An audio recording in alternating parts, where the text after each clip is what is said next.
नमस्कार. धाडस टाइम्स 24 वर रोपटोक मीडिया न्यूज मध्ये आपले सर स्वागत. आज आपण मेडद येथे आलेलो आहोत. मेडद येथे एका मतदाराची आपण प्रतिक्रिया जाणून घेणार आहे. तर आपण त्यांच्याशी चर्चा करणार आहे की सुरू असलेल्या आता जिल्हा परिषद व पंचायत समितीच्या इलेक्शन बाबत. नमस्ते. नमस्ते. आपलं नाव काय? वैभव लवटे. लवटे गाव मेडद. आता सध्या जिल्हा परिषद व पंचायत समितीची रणधुमाळी सुरू आहे. तर कसं आहे त्या इलेक्शन कडे आपण मतदारांना तर कसं पाहाल? कुठल्या पक्षाचा कल काय? 100% बीजेपीचा कल आहे आणि बीजेपीची 100% जिल्हा परिषद पंचायत समिती जास्तीत जास्त सीट सगळीकडेच लागणार आहेत. बीजेपीचे 100% सीट लागणार आहेत.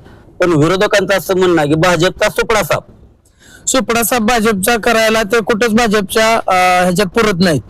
त्याच्यामुळे भाजपच्या ह्याच्यात आता त्यांनी कोणीतरी विधान केलं की लाडकी बहीण योजना आम्ही अजितदादांनी चालू केली, तर ती भारतात 4 राज्यात आधी चालू झाली आणि 5व्यांदा महाराष्ट्रात आलेले आहे. ते म्हणजे असं काही कोणी महाराष्ट्रात कोणी चालू केलेलं नाही. ते 100% हेच केलेले आहे. 4 राज्यात चालू झाली, 5व्यांदा आपल्या महाराष्ट्रात आलेले आहे ती लाडकी बहीण योजना. त्याच्यामुळे अजितदादांना कोणी चालू केली म्हणाल, कोण काय म्हणाल, पण काही नाही. भारतीय जनता पार्टीनेच पहिल्यांदा चालू केलेलं आहे. तसेच मेडद गणातून व जिल्हा परिषद गटातून कोण उमेदवार आहे त्यांची नावं सांगाल का आपण? भाजपमधून, विरोधी पक्षातून? भाजपमधून पंचायत समिती गटात नाताबा लवटे पाटील आणि जिल्हा परिषदला मेघाताई कचरे या 2 उमेदवार आहेत. आणि त्यांचे विरोधक काय?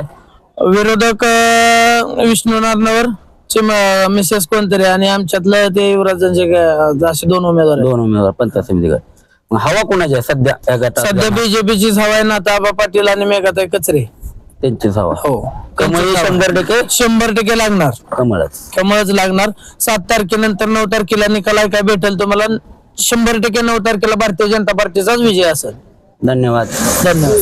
नमस्कार. तसेच मेडद गावात आपण आहोत. तर मेडद गावातील एका सुज्ञ मतदाराची आपण प्रतिक्रिया जाणून घेणार आहे. नमस्कार. आपलं नाव काय? लाला जंजे, गाव मेडद. तर सध्या जिल्हा परिषद व पंचायत समिती रणधुमाळी सुरू आहे. तर आपण याबद्दल काय सांगाल मतदारांना? त्याने मेडद मध्ये बऱ्यापैकी आमच्या काम भरपूर झालेले आहेत. मेडद मध्ये रस्ता असतील, सभा मंडप आणि ऑपरेशन बरेच काय त्यातले एक मेडद उमर रोड, तिरुवंडी मेडद रोड आणि विळीव मेडद रोड, ही 3 रोड झालेले आहेत. सभा मंडपाचं रोडचे विकास काम कोणी केलेले? रामभाऊने केलेले आहे. रामभाऊ म्हणजे कुठला पक्ष सांगा ना? भाजपने केलेली सगळे. पक्ष फडणवीस साहेबांनी केली, भाजपने केली, मोदींनी केली. म्हणजे फक्त भाजप. आणि राष्ट्रवादीचं काय विकास काम अजून तर कुठं काय दिसलं नाही. दिसलंच नाही. आम्ही केलेली काम सभा मंडप जाधव म्हणून आहे, त्या जाधवचा एक सभा मंडप आम्ही केलेला आहे. परत हांगे वस्ती स्वामी समर्थचा एक सभा मंडप केलेला आहे. तर बऱ्यापैकी हायमाज बसवले ते. नाना हांग्याचं ऑपरेशन एक खोब्याचं केले. 2-4-5-6 लाखाचं आहे त्याचं ऑपरेशन. अजून एक करायचं, एक झालं, एक करायचं, त्याचं बी झालंय. ओळखून त्याचा सभा मंडप केलाय. तिथं लवटे तिथला एक केलाय सभा मंडप. आणि तानाजी नामदास म्हणून आहे पेशंट, त्याचं एक साधारण 2-4 लाखाचं ऑपरेशन खोब्यात झालेलं आहे. ते बी चांगलं क्लिअर आहे. आता ती गावात येऊन फिरतंय.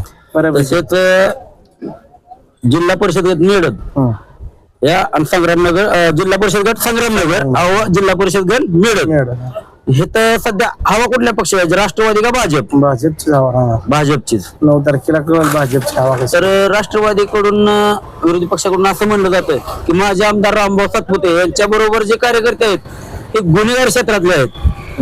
याबद्दल आपण काय सांगाल? हे म्हणजे तरुण वर्गाकडून आमच्याकडे जेवढं कार्यकर्ता आहेत त्याच्यावर एक तर केस दावा किंवा एखाद्या छातीला धरले असं सुद्धा आमच्याकडे दावा. यांच्याकडे मी धावतो त्यांनी काय केलेलं आहे. हे जे ठेवलेला आहे शब्द हे सगळा खोटा आहे. विरोधी पक्षवाले अजिबात नाही. कोण सुद्धा कार्यकर्ता कुठल्याच केस मध्ये सुद्धा नाही आमचा कार्यकर्ता कुठंच गावणार नाही.